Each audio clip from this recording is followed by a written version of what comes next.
Nah, masalahnya adalah kemudian si bioweapon ini berkelindan dengan weapon of mass destruction lainnya, yaitu si Facebook, si YouTube, si Twitter yang baru dibeli Elon Musk, mantap banget itu, cash loh dia bayar, ya kan?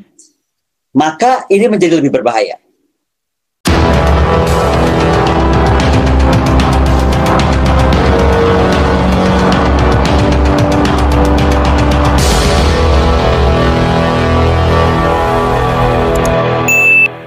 Silakan Ibu Koni, luar biasa.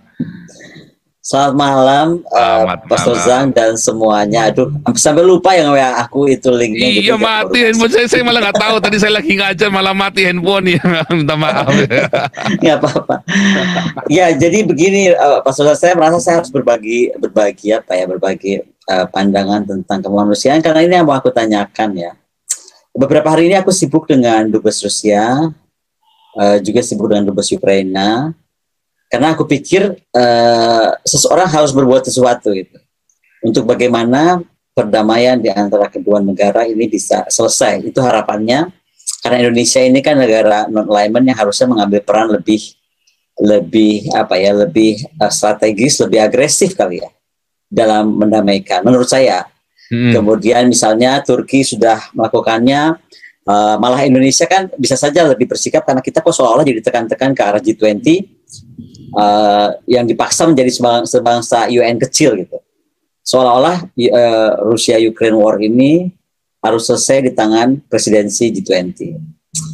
Tetapi lepas dari itu semua, doa pertama saya minta doa saja dari Pastor Zhang, dari semuanya, bahwa paling tidak masalah kemanusiaan yang baik di Ukraine, yang dialami Ukraine maupun yang dialami oleh Rusia itu bisa segera kita ambil langkah konkret lah. Saya sedang mengusahakan itu, Pak Zhang, dan sudah beberapa petinggi negara lah yang sudah ditemui dan semoga bisa dilaksanakan. Tapi malam ini saya mau cerita sedikit. By the way, ada yang angkat tangan tuh, warta sesungguhnya mau diangkat. Iya, ini oposan ini oposannya Jokowi nih. Enggak bercanda. Enggak, ini Pak Victor Mandayo, teman kita. Jadi nanti gimana? Mau setelah ini lanjutkan dulu, biar selesai dulu. Ini ada kabar apa nih? Karena ini kayaknya ada sesuatu ini nih. Oke, saya mau boleh share aja ini ya, share slide boleh. Aja. Oke. Jadi ini slide saya semoga udah bisa keluar. Sebentar ya. Udah kelihatan belum? Ya. Ini ada CBRNE War ini. Boleh kasih tahu nggak ini, karena kita ini kan banyak orang. Itu singkatan dari chemical. Oke. CBRN War itu kalau di bahasa Indonesia kan itu NUBIKA, nuklir biologi kimia. Aduh. Tapi sebenarnya itu singkatan dari chemical, biology, radiology, nuklir dan eksplosif. Waduh. Nah, itu singkatannya. Tapi kalau di kita tuh bahasa jadi sederhana, NUBIKA, nuklir, biologi dan kimia. NUBIKA, ya. Kita akan bicara ini kenapa? Karena saya mau lihat yang ini deh. Nih ya, kalau kita lihat Ukraine. Ini kalau nggak salah foto ini di sekitar Mykolaiv dan di Mariupol. Kalau nggak salah ya, beberapa gambar ini diambil dari sana. Per hari atau per minggu kedua ya, bulan April atau minggu ketiga ini kira-kira beginilah wajahnya gitu. Nggak tahu kalau hari ini tanggal 26 sudah seperti apa. Jadi kalau kita lihat sekilas, memang kelihatannya sangat mengerikan. No one want to be there. Betul, Pastor? Nah, kita coba lihat sekarang ke sini. Ini Moskow. Dan sama seperti kota-kota dunia lain yang sedang tidak perang, sama seperti Jakarta, sama seperti Medan, sama seperti Belanda atau Paris, London mungkin, kelihatannya baik-baik aja gitu. Kenapa? Tapi karena kita baru mengalami COVID, kita bisa lihat apa yang tampak baik-baik tidak luluh lantak itu malah sebenarnya lebih mengerikan daripada yang si luluh lantak tadi. Kira-kira itu yang saya gambarkan. Nah, kenapa saya bicara tentang isu CBRNE? Karena isu ini sangat berkaitan erat dengan apa yang kita baru alami kemarin ya. Terlepas COVID ini masih ada beberapa perdebatan panjang apakah hasil buatan atau non buatan. Tetapi mari kita lihat ke sana sebentar. Pertanyaannya sebenarnya mana sih yang lebih parah kalau lihat dari aspek tampilan tadi? orang cenderung melihat yang luluh lantak dan berantakan itu adalah Ukraine gitu. Yang terdampak adalah rakyat Ukraine. Tapi saya melihat dampak yang akan lebih mengerikan juga bisa dialami oleh bukan saja Rusia, tetapi dunia, sehingga menurut saya hipokrisi ini, apapun hipokrisi itu dan dimanapun hipokrisi itu terjadi, itu harus kita akhiri bersama. Mungkin itu harapan saya pada malam ini, kenapa kita harus ketemu.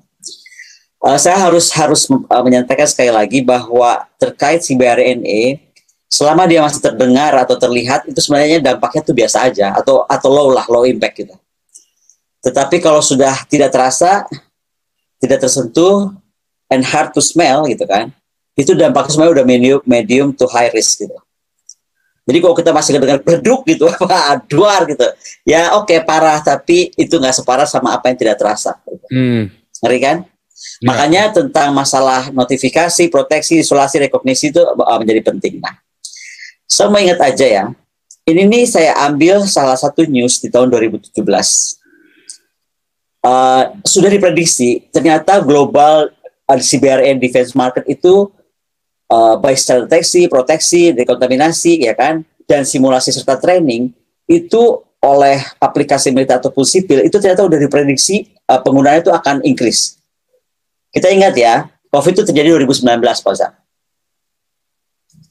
Ramalan ini menunjukkan increase dari penggunaan tadi proteksi, dekontaminasi, deteksi dan lain-lain alat militer dan non-militer di North Amerika, Eropa, Asia Pasifik, Middle East, Afrika dan South Amerika sampai 2023.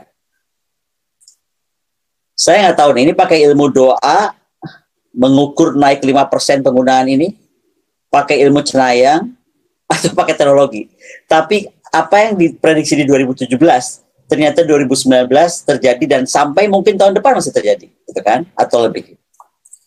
Nah, sekarang kita ingat nggak saya pernah paparkan ini? Fakta satu bahwa sebenarnya kalau kita lihat corona yang kemarin ya, itu kan ada IPB telah kerjasama dengan Jepang di tahun 2012 sampai 2016. Dan memang ada 4 jenis virus corona yang ditemukan di kelelawar. Itu fakta satunya. Jadi memang dalam riset itu ditemukan itu memang bawaan alam gitu. Oke. Tapi ada fakta 2 menunjukkan sebenarnya dari mantan perwira CIA Philip Giral yang menyatakan bahwa virus ini tidak terjadi karena proses alami, tapi itu mutasi genetik. Sengaja diproduksi, dan itu kenapa misalnya satu-satunya negara yang paling terkena dampak adalah China. Dia tulis ini di Strategic Culture Foundation, jadi bukan dokumen rahasia, dokumen terbuka. Oke. Nah, jadi sekarang kita masuk ke perang biologi lah. Perang biologi ini perang apa sih? Dia itu perang kuman gitu. Dia menggunakan racun biologis, ya kan? Bisa ke hewan, bisa ke manusia, bisa ke tanaman, bisa berproduksi seperti jamur, bakteri, virus, bahan beracun gitu kan? Atau juga misalnya oleh organisme hidup. Tapi bioweapon atau bioagent ini hidup atau replikasi entitasnya itu memproduksi dan atau mampu beraplikasi pada korbannya. Apakah pada tanaman, apakah pada hewan, apakah pada binatang. Makanya sulit sekali untuk diobati karena dia akan berkembang biak cepat lah. Makanya saya bilang anggap aja apa yang terjadi seperti COVID atau anggap aja COVID itu betul. Anggap aja betul adalah buatan. Ya kira-kira dampaknya seperti itulah, ya kan? Nah, kenapa senjata ini menjadi sangat populer? Karena dia tuh murah sekali. 1 gram botulinus itu membunuh 10 juta orang. 1 gram saja membunuh 10 juta orang. Dan 3 juta kali lebih kuat daripada senjata kimia yang paling baik. Kalau kita perang konvensional nih, perangnya Rusia terhadap Ukraina misalnya, itu mahal banget karena per kilometer itu $2.000 penggunaan alutsistanya. Kalaupun Rusia pakai senjata nuklir masih mahal, $800 gitu. Tapi ini kalau ya, kalau saya bilang kalau. Nah, kalau pakai senjata biologi murah banget, $1 per kilometer persegi. Makanya kenapa ini menjadi apa sih kalau dibilangin oleh orang-orang tuh senjata paling murahnya manusia paling susah lah, itulah kira-kira bahasanya karena menarik. Nah, kalau kita bicara misalnya takut-takuti oleh masalah nuklir gitu, nuklir ini kira-kira dampaknya 10 kiloton bom ya, itu kira-kira 98% kematian atau 50% kematian daerah orange ini, 90% di sini kan, daerah itu seginilah kira-kira. Tapi kalau biological weapon dengan 10 kg saja, dampak itu akan lebih besar. Oke. Nah, makanya biological warfare ini dianggap bisa menghapus populasi dalam hitungan detik sebenarnya. Dan kenapa sekarang sangat populer di organisasi teroris? atau milisi-milisi domestik atau lone wolf itu sudah kita deteksi banyak menggunakan itu. Dan kemajuan ilmu pengetahuan ini menyebabkan konvergensi biologi dan kimia ini diikuti kemampuan biologi sintetis yang akhirnya membuat potensi itu menjadi lebih besar. Itu tadi saya bilang, jadi poor man's nuclear weapon karena murah tadi kan. Kalau kita lihat di Google aja lah, apa sih negara-negara yang punya possible chemical and bioweapon? Algeria, Israel, South Korea, Kanada, bla bla bla ya. Indonesia nggak ada, Ukraine nggak ada. Oke, betul nggak sih? Tapi nggak juga gitu. Kalau kita lihat di sini, sebenarnya mungkin masalah Namrud ya. Kita mungkin karena masalah Namrud itu kita dianggap menjadi countries with chemical and biological weapon. Okay. Nah, masalahnya adalah kemudian si bioweapon ini berkelindan dengan weapon of mass destruction lainnya, yaitu si Facebook, si YouTube, si Twitter yang baru dibeli Elon Musk, mantap banget itu, cash loh dia bayar, ya kan? Maka ini menjadi lebih berbahaya. Orang sedang misalnya dites genomic reset gitu kan, padahal itu adalah salah satu hal yang mudah untuk nanti kita matikan atau kita membuat kepuruan etnis kalau kita mau dengan kita ikut-ikutan genomic reset ini. Okay. Makanya dianggap the most lethal weapon of the 20th century. Okay, itu yang ngomong sudah banyak. Saya nggak usah sebutkan siapa. Nah, Desember 2018, kita ingat ya, COVID itu 2019. Desember 2018, Trump itu menandatangani undang-undang melawan weapon of mass destruction yang memberikan wewenang pada lembaga Subcontractor of Weapon of Mass Destruction. Intinya bagaimana mengaktifkan mitra operasional, mendorong kesiapan menghadapi ancaman nuklir, kimia, biologi, dan keamanan kesehatan lainnya. Lembaga yang terkenal itu namanya NBACC. Ini lembaga yang dibuat untuk melindungi seluruh masyarakat AS dari ancaman perang biologi dengan mulai kesiapan intelijennya, kemudian responnya, karakterisasinya, dan lain-lain. Pokoknya bertujuan mengantisipasi, identifikasi, dan menilai ancaman, kemudian memperkuat pendeteksian, dan yang paling penting adalah sinkronisasi air counter weapon of mass destruction, dan bagaimana cetak biru keamanan kesehatan serta eksekusinya. Oke. Jadi ingat ya, senjata biologi itu adalah senjata pemusnah massal atau weapon of mass destruction, dan itu artinya setiap perangkat dimaksud, mau dia orang, binatang, hewan, itu bisa mengakibatkan kematian cedera yang serius. Karena dampak pelepasan penyebaran kimianya, radiasinya atau radioaktivitasnya itu nggak bisa terukur. Atau susah diukur dan dikejar. Ini lebih ngeri lagi fakta ini. Ini penelitian keluar tahun 2003. Ini saya pernah bilang nih sama pada pertemuan lalu. 2003, Mary Ann Liebert ini sudah bisa tahu bahwa di tahun 2020, ya kan, itu genomic era. Oke, aneh kan? Tadi urut ya, 2017 ada yang bisa prediksi sampai 2003 urusan biologi, kimia, dan lain-lain akan meningkat. Ternyata kalau mundur lagi 2003-an sudah bisa diprediksi nih. Advanced biological agents, kemudian genetic modified traditional agent, biochemical agent, kemudian pokoknya ini era semua bermain di sini. Okay. Nah, saya sekarang mau ngomong soal biolab di Ukraina.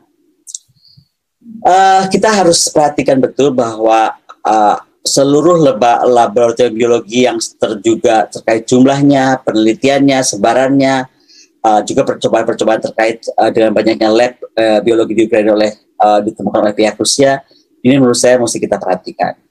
Karena tadi saya bilang, nggak kelihatan ya itu masalahnya. Tapi menurut Departemen Pertahanan Rusia, dukungan administrasi dan keuangan AS atau Amerika, kalau nggak salah anaknya Biden terlibat, kalau kita baca berita ya, ini terdiri dari 30 laboratorium. Dan ada di Ukraina itu sejak tahun 2014. Okay. Laboratorium ini yang 30 ini bertujuan meneliti penyakit mematikan, patogen, virus berbahaya, dan sebenarnya dipesan oleh Defense Threat Reduction Agency, langsung di bawah Departemen Pertahanan Amerika Serikat. Ada pernyataan Pentagon yang dirilis, tapi saya pakai tanda tanya ya, karena selama masih dibilang dokumennya Pentagon, tapi kita harus buktikan itu masih iya atau tidak. Tapi sebenarnya kalau dokumen itu dibaca, itu mereka melakukan pemeriksaan kondisi biologis di wilayah yang digunakan untuk penempatan pasukan negara NATO. Kemudian dinyatakan bahwa secara reguler mereka itu mengumpulkan dan membawa jenis mikroorganisme berbahaya itu ke Amerika Serikat.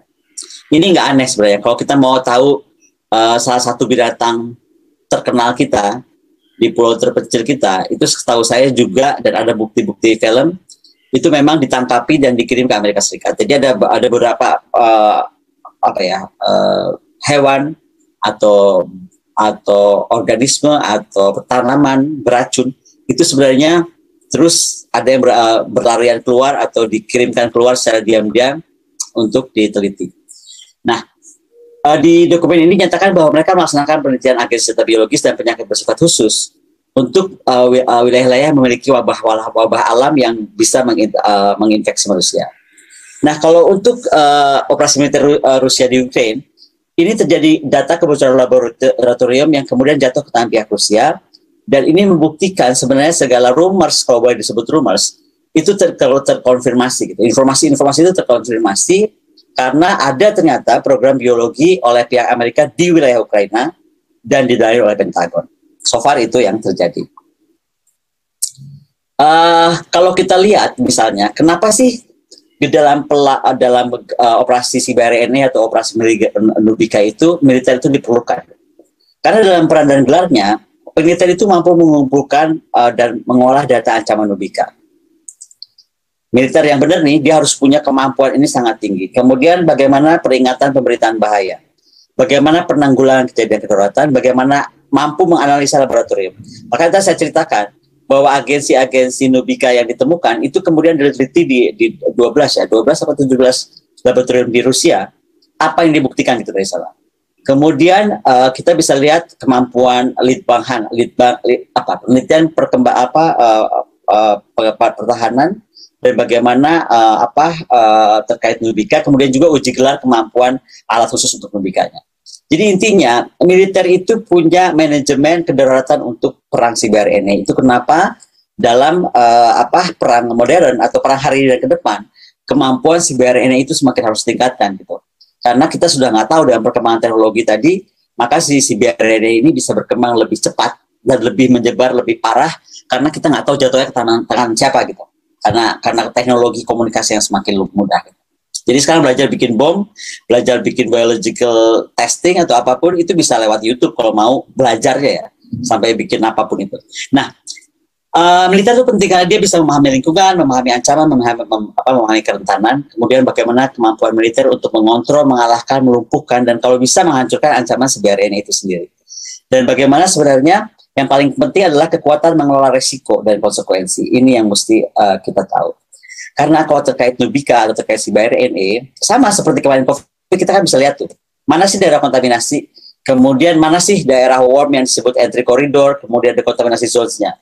Nah, bagaimana di daerah yang aman tuh, untuk tidak tertular ada command center yang kemudian juga didukung oleh support function and zones. Saya cuma mengingatkan ini, jika terbukti di Ukraine itu laboratorium-laboratorium yang ditemukan itu tidak terjaga baik atau tidak bisa dikontrol dengan baik, maka area dari penyebarannya itu yang tadinya bisa ditargetkan ke Rusia itu mungkin akan bisa lebih bablas gitu. Sama seperti COVID. Kalau tadi ya, sekali lagi saya bilang kalau betul yang disampaikan mantan intelijen tadi bahwa itu buatan dan kemudian targetnya hanya China tapi kemudian bisa kemana-mana. Maka ini juga demikian, kalau memang CBRNE biological lab di Ukraine itu kalau betul juga didanai oleh Amerika Serikat, kemudian anaknya Biden terlibat, apakah kemudian kita harus membayangkan kira-kira entry koridornya itu akan menyebar kemana? Gitu. Decontamination zone-nya sampai kemana? Command area sampai kemana? Karena sampai ini habis ini saya akan cerita apa yang sebenarnya digunakan di sana. Gitu. Oke. Temuan pakar CBRNE Rusia, sebenarnya sejak 24 Februari kemarin itu Kementerian Kesehatan Ukraina telah memberikan arahan agen-agen biologi ini ataupun rekaman tentang itu dihilangkan. Dan sebenarnya kalau di mata Rusia ini sepertinya Washington dan juga pihak Kiev ini sangat takut pakar-pakar Rusia membuktikan bahwa ada bukti-bukti tidak terbantah tentang dokumen upaya peningkatan sifat patogen mikroorganisme dengan penggunaan metode biologi sintesis gitu. Dan ini sebenarnya sudah diingatkan Moskow berkali-kali, sama seperti diingatkan Moskow berkali-kali untuk misalnya NATO tidak mengundang Ukraina masuk ya, tapi itu is another thing.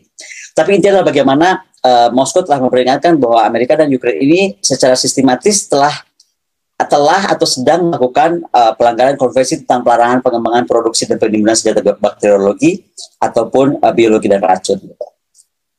Misalnya saja ada temuan namanya kode proyek UP4. Tujuan proyek ini adalah menentukan sebenarnya potensi-potensi apa yang bisa berpotensi besar terkait penyakit burung yang berbahaya, dan juga bagaimana potensi yang untuk mendestabilisasi suasana epidemiologi di wilayah tertentu. Jadi bisa ditarget nih, kalau misalnya target di wilayah Rusia yang mana gitu. Nah, tujuan lainnya adalah bagaimana penelitian jarum migrasi burung untuk menentukan jenis burung apa dan yang mana melewati wilayah Rusia. Ini kalau perang biologi itu udah keren banget begitu loh, udah memperhatikan hal seperti itu. Kemudian ada fakta penangkapan burung-burung di wilayah Rusia yang kemudian diangkut ke Ukraina. Dengan monitor rute perjalanan pulang mereka itu sudah bisa direkam gitu kan. Kemudian tempat kumpul burung itu ditentukan dan di mana kemudian mereka ditulari patogen tertentu, patogen-patogen berbahaya itu sudah juga ditemukan. Dan sekali lagi itu membuktikan bahwa ahli biologi militer Amerika dan Ukraina sepertinya hendak memakai burung sebagai senjata penularan massal. Jadi burung akan dipakai sebagai alat penularan gitu. Nah, ini menurut Rusia adalah cara perang yang sangat nekat dan tidak bertanggung jawab, karena sekali lagi meluncurkan senjata hidup ini pasti akan kehilangan kontrol. Penyebarannya yang tidak saja akan cuma ke wilayah target, tapi akan lintas regional, lintas kawasan, atau malah mendunia, exactly mungkin seperti COVID. Kemudian sampel biometrik. Di Ukraina ini mengirimkan sampel biometrik secara reguler kepada manusia dan organisasi di luar negeri, di luar Ukraina yang berminat. Di antaranya adalah bagaimana item-item serum darah etnis Slavia. Ini menunjukkan pada para ahli laboratorium ARS di Ukraina itu mengadakan penelitian tentang pengaruh patogen manusia berdasarkan faktor ras dan etnis. Ini membuktikan juga minat pencipta senjata biologis yang secara selektif bertujuan untuk melawan etnis tertentu. Saya harus cerita ini, kenapa? Karena ternyata perang itu, sekali lagi harus saya cerita, sudah sampai tahap yang orang biasa menganggapnya masih kayak tadi tuh. Lantak, bom gitu, berantakan, itu lebih parah, mengerikan. Saya mau cerita ini akan lebih mengerikan daripada itu, karena sekali lagi tidak terlihat, tapi etnis yang ditarget itu bisa hilang. Dokumen-dokumen juga, sayangnya tadi kalau Pak Sur bilang di Jerman belum ada suaranya, atau tidak ada yang terlihat bikin deg-degan Pastor Pesang, tapi sebenarnya kalau dari dokumen yang ditemukan, terlihat Jerman juga terlibat dalam program biologi militer di sana, di Ukraina, dan juga bagaimana menggunakan potensi penyakit mematikan seperti demam berdarah kimia dan Kongo. Dan itu dilakukan dengan cara Institut Obat Tropis Bernard Noah di Jerman, itu kerjasama dari Pusat Kesehatan Umum Kementerian Kesehatan Ukraina, di mana pihak Ukraina dalam kerjasama ini diwajibkan mengirimkan sampel darah etnis Slavia dari wilayah-wilayah berbeda di seluruh area tersebut. Saya nggak tahu dan seberapa jauh keterlibatan Jerman. Kita di sini nggak bahas itu, tapi saya lebih menggambarkan bagaimana ketika kepentingan negara itu bisa melakukan apa saja. Itu yang kira-kira saya ceritakan lah. Misalnya saja kalau dari pihak Jerman itu Rusia menemukan ada orang-orang Jerman atau tokoh Jerman mengunjungi rumah sakit di Kiev, Odessa, dan Lviv secara bertahap mempelajari ciri khas penyakit penduduk setempat dan didanai oleh Kementerian Luar Negeri dan Bundeswehr Jerman. Dan tindakan Jerman yang bersifat tertutup dan rahasia ini membawa ancaman seperti halnya eksperimen biologis yang kemudian sebenarnya harus diteliti dan diminta pertanggungjawabannya oleh semua institusi penting dunia ini, termasuk pertemuan tingkat tinggi PBB. Wakil Menlu AS misalnya Victoria Nuland dalam pidatonya di Kongres juga mengakui sebenarnya adanya laboratorium Amerika, jadi bukan rumus ya. Tadi kan saya masih ngomongnya hati-hati karena pasti ada orang, wah ini kayak rumus. Ternyata enggak, saya sampaikan lagi, Wakil Menlu Amerika sudah nyatakan betul bahwa mereka ada laboratorium di Ukraina, tapi menolak tuduhan penciptaan senjata massal. Mungkin nanti kita lihat. Ancaman bagi dunia, yes, ancaman bagi dunia. Kenapa? Misalnya saja Menteri Luar Negeri Tiongkok Wang Yi menyatakan keprihatinan mendalamnya terhadap program biologi militer Amerika tersebut. Dunia itu harus menuntut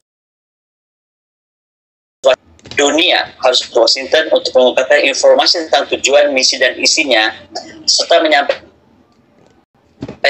apa sih melakukan inspeksi internasional bagi objek-objek biologi militer Amerika. Bukan saya di Ukraina, tapi ini akan tutupnya di seluruh dunia. Mungkin termasuk Namrud akan diteliti. Ketika secara nyata fakta penciptaan senjata biologis jenis baru di 30 laboratorium di Ukraine yang dibuat atau dan kegiatan biologi militer ini melanggar konvensi tentang pelarangan pengembangan, produksi dan penimbunan senjata bakteriologi racun juga tentangnya. Lagi ini tidak saja merupakan negara-negara dunia. Nah, proses semacam ini serta Amerika tuh dinyatakan beberapa kali membuat ini, misalnya ketika Colin Powell 5 Februari 2003 menyerang Irak, kemudian beberapa setengah juta ya di warga sipil itu 2017. Kemudian ada foto Hermat kemudian di serangan Sarin yang kemudian menyebabkan serangan di Syahrat di Suriah. Ini kalau kita mundur ke berita-berita lama ya. Kemudian 2018 pementasan anak Suriah yang racun klorin, kemudian Suriah pusat penelitian ilmiah di Barzeh dan Jabra. Jadi kalau kita lihat sebenarnya sampai hari ini belum pernah ada pihak yang diminta pertanggungjawaban atas provokasi di Sarin, saat provokasi di Syahrat, di Barzeh, di Jabra, di era-era tahun 2017-an itu. Nah, sebenarnya kalau kita lihat beberapa dokumen juga akan terlihat bahwa sepertinya Ukraina ini secara serius mempertimbangkan menyerang fasilitas penyimpanan limbah radioaktif di bekas pabrik kimia Pridnovsky di desa Kamenyovske di wilayah di Protrestovsk, yang atau lah baca gimana. Pokoknya ada beberapa dokumen menunjukkan itu lebih ke sana gitu. Dan bagaimana kemudian Rusia ini memiliki dokumen yang mengkonfirmasi kondisi kritis fasilitas penyimpanan pengeluaran dana dan diberikan oleh Uni Eropa untuk pemindahan fasilitas tersebut. Ada skenario yang ditemukan namanya skenario Vostal, tapi ini kemudian siapa digagalkan karena ini diduga secara terang-terangan ini menjadikan penggunaan senjata pembunuhan massal di area pertempuran, yang kalau skenario ini dilakukan ya kan, ketika serangan secara konvensional itu gagal, maka Slaviansk dan Kramatorsk itu akan deploy dengan senjata pemusnahan massal ini. Maka probabilitas tinggi penerapan senjata kimia ini juga sebenarnya dikonfirmasi oleh fakta pasokan banyak sekali terdata. Dan di tahun ini juga sebenarnya permintaan Kementerian Kesehatan Ukraina lebih dari 220.000 ton atropin, itu menunjukkan bahwa ada persiapan mencakup penggunaan zat lumpuh saraf beracun. Jadi kalau kita lihat perang, ternyata intelijen itu penting banget ya, karena kayak gini nih kedata nih dari GPS, dari satelit, bagaimana pergerakan apa kemana gitu, ternyata ya. Nah, saya cuma mau ingat aja tentang protokol Jenewa. Sebenarnya terkait perang ini yang dari abad-abad dulu ya, kalau zaman dulu tuh zaman baheula banget tuh orang mati dibusuk, diambil, dipanah, itu ditembakkan ke lawan. Ini kalau zaman purba ya perangnya. Tapi ternyata berabad-abad itu digunakan semakin mengerikan, dan sebenarnya di 1925 itu ada protokol Jenewa yang melarang gas beracun dan perang teroris itu dilakukan. Kemudian juga secara internasional kita sudah sepakat bahwa penggunaan senjata kimia dan biologi setelah Perang Dunia I itu diperkuat dengan perjanjian tahun 72 dan 93. Bagaimana kemudian penyalahgunaan dari ilmu pengetahuan, bagaimana prestasi pencapaian ilmiah untuk menciptakan senjata yang meracuni, menyebarkan dan menimbulkan kekhawatiran atau kepanikan publik itu harus segera dikontrol oleh protokol. Nah, ICRC misalnya menyimpulkan kengerian atas penggunaan senjata semacam ini adalah ketika 1918. Jadi ICRC itu menyebutnya sebagai penemuan kriminal ketika senjata semacam itu ditemukan. Nah, konvensi 72 itu dibuat. Instrumen hukumnya itu lebih untuk diikuti dalam konvensi yang diadopsi oleh beberapa negara di 72 dan 93 ya Pak Sozan. Misalnya konvensi 72 itu adalah disebutnya konvensi senjata biologis atau konvensi senjata biologis dan racun, dan ini merupakan sebenarnya langkah besar umat untuk menghapus total penggunaan senjata berbentuk CBRNE atau berbentuk mubikain. Misalnya saja di konvensi ini nyatakan dengan tegas ya, melarang mengembangkan, melarang memproduksi, melarang menimbun, melarang memperoleh, melarang menyimpan, melarang mentransfer, dan melarang sistem pengiriman hingga melarang dan bagaimana mengharuskan cara ataupun metodologi pemusnahannya. Jadi kemudian konvensi ini ketika dirilis 72 itu juga diwajibkan setiap negara memperlakukan undang-undang nasional untuk kemudian mengambil konvensi 72 untuk ditegakkan dan bagaimana menegakkan larangan tadi, melarang akan mengembangkan, memproduksi, menimbun, memperoleh, menyimpan, mentransfer, dan bagaimana mengirimkan. Nih, hari ini tidak dicantumkan tentang larangan penggunaan. Ada hipokrit story ya, 72 loh. Melarang mengembangkan, melarang memproduksi, melarang menimbun, melarang memperoleh, melarang menyimpan, melarang mentransfer, melarang mengirimkan, ya kan, dan mengatur bagaimana memusnahkan, tetapi tidak pernah mencantumkan tentang larangan penggunaan. Nah, ini yang kemudian mungkin membuat kita semua tertegun, dan kita harus lihat ada hoax versus fact. Federasi Rusia itu telah menghancurkan arsenal kimianya pada 27 September 2017. Rusia punya ternyata. Tadi saya bilang kan ada beberapa negara yang tadi saya sebut, yang Indonesia nggak ada, Ukraina nggak ada, ternyata punya kan. Nah, di situ pun kalau Rusia di Rusia nggak ada, tapi ternyata dia sudah hancurkan itu pada 27 September 2017 dan dikonfirmasi oleh sertifikat OPCW. Ini adalah sertifikat yang menunjukkan bahwa semua itu sudah di-destroy gitu kan, atau dilumpuhkan atau dilemahkan. Nah, Amerika adalah satu-satunya negara pihak konvensi senjata kimia yang masih memiliki agen perang kimia dikompresi. Dan diduga itu beratnya masih sekitar 602 ton. Kemudian ada pernyataan CIA tentang penggunaan nuklir oleh Rusia, itu kayaknya nggak mungkin. Kenapa? Karena misalnya tingkat atau aturan teknis sisi pemantauan uji nuklir internasional atau pengadaan uranium itu pengontrolannya sudah sangat ketat. Kayaknya agak susah gitu kalau untuk melakukan sesuatu yang tidak terdeteksi. Kalau nuklir ya, gitu. Kalau nuklir nih, tahun 72 jumlah laboratorium biologi Amerika diduga itu tidak tertangani oleh negara lain. Okay. Dan menurut Kementerian Luar Negeri Cina, Washington itu mengendalikan sekitar 336 laboratorium di 30 negara. Jadi kalau 30-nya itu ada di Ukraina, 306-nya tuh ya kita harus cari tahu ada di mana. Ya. Apakah di Indonesia masih ada atau sudah hilang atau ada tapi kita nggak tahu gitu kan. Nah, ratifikasi senjata kimia dan racun ini bertentangan dengan kewajiban internasionalnya. Kemudian Amerika ini telah mempertahankan perundang-undangan domestik yang mengizinkan senjata biologis. Dan Amerika Serikat telah meratifikasi protokol Jenewa di 1925 dengan sejumlah reservasi. Intinya adalah bagaimana memperbolehkan penggunaan senjata kimia dan toksik. Oke, tadi kan saya ingatkan kan, kalau lihat protokolnya itu mengembangkan, produksi, nimbun, peroleh, menyimpan, transfer nggak boleh. Tapi ternyata Amerika Serikat meratifikasi protokol Jenewa dengan reservasi untuk penggunaan senjata dan toksik.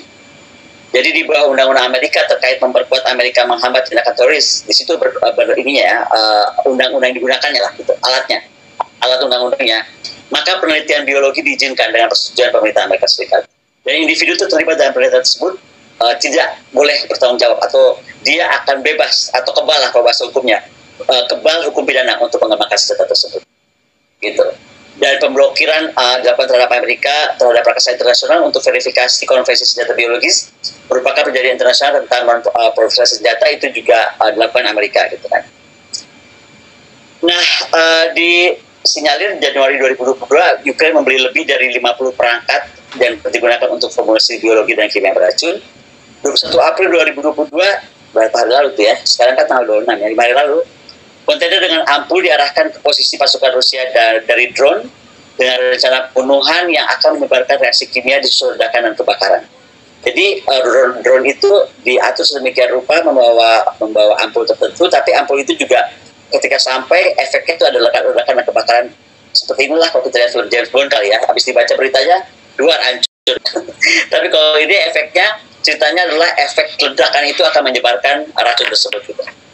Nah, kalau kita lihat isi ampul itu ada analisa yang dilakukan 27 laboratorium ilmiah Kementerian Pertahanan Rusia, itu membuktikan kandungan biologi dan kimia beracunnya. Ternyata itu belum pernah dikenal, alias baru. Nah, per hari ini kita harus ingat juga Amerika adalah satu negara dunia yang pernah menerjunkan atau melakukan bom nuklir dengan atau 3 jenis senjata pemusnah massal tersebut.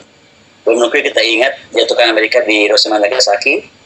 Bahan kimia beracun dilakukan di Vietnam, dilakukan juga di Irak, dan semua kejahatan itu nggak pernah ada yang hukum. Tidak ada presiden Amerika yang dihukum seperti Putin. Tidak ada warga negara Amerika Serikat uangnya dirampok seperti warga negara Rusia yang uangnya dan asetnya 8 triliun dolar kemudian di-freeze oleh negara Barat. untuk mendiskreditkan operasi militer khusus misalnya Kiev ditengarai melakukan skenario bagaimana malapetaka malapetaka lingkungan dan kemanusiaan itu akan terjadi. Jadi saya cuma mau tutup malam ini dengan begini. Kalau ditanya kenapa saya concern sekali dengan perang Rusia, kenapa saya concern sekali tentang Ukraina, kenapa saya mencoba dekat dan berdiskusi langsung dengan dubes Rusia, debat dan diskusi langsung dengan dubes Ukraina. Karena menurut saya posisi non-alignment Indonesia itu harus kita gunakan. Non-alignment movement itu bukan kita menarik diri dan pura-pura nggak lihat, pura-pura bego atas apa yang terjadi, atau pura-pura bermain aman, nggak mau ikut campur gitu, tapi dalam arti yang salah. Kenapa? Karena sekali lagi kita jangan tertipu oleh mata. Secara tampilan dapat mengerikan terlihat dari rakyat Ukraina, itu betul. Tetapi secara fakta dapat lebih mematikan, itu akan dialami oleh rakyat Rusia. Dan kalau si BRNE ini tidak bisa dikontrol, sekali lagi seperti pandemi COVID contohnya, saya nggak bilang pandemi itu buatan sekali lagi ya, nanti saya dianggap penyebaran fitnah lagi. Tapi ada kemungkinan dia buatan, sesuai dengan beberapa argumentasi. Maka menurut saya kita mungkin sudah waktunya merenung, apa kita harus tetap diam gitu, untuk kemudian membantu atau melakukan sesuatu agar perang ini berakhir. Karena sekali lagi kemanusiaan itu ternyata nggak diukur dari tampilan perang atau hasil perang yang kita lihat hari ini, tapi dari hati dan jiwa manusia-manusia yang menggerakkan perang itu terus berlanjut, dan kita yang tanggung jawab untuk bersama menghentikannya. Saya kira itu, Mas Zang. Karena sekali lagi ancaman dari bioweapon ini terus muncul sebagai akibat dari kemudahan akses informasi. Tadi saya bilang ada YouTube, ada Twitter, ada segala macam. Bagaimana teknologi komunikasi ternyata mempermudah kapasitas produksi. Bagaimana juga sekarang teroris, lone wolf warfare juga sudah mulai nyari dari data intelijen saya terima sudah mengembangkan itu. Ya, diperlukan segera aksi rancang tanggap bersifat preventif, protektif. Indonesia perlu melakukan inovasi teknologi, protokol sipil dan militer harus dilakukan di dunia ini, doktrin militer dalam frame kerjasama nasional, regional, internasional, dan bagaimana sekali lagi peran PBB dalam konsultasi, monitoring, verifikasi, dan pencegahan itu tidak boleh memihak siapapun, karena kita mendirikan PBB itu untuk semua.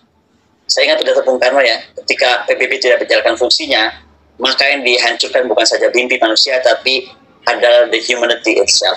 Ya. Saya mau tutup di situ karena sekali lagi saya melihat ini adalah sebuah bahaya yang nggak terlihat, tapi sangat nyata kalau kita tidak segera tangan.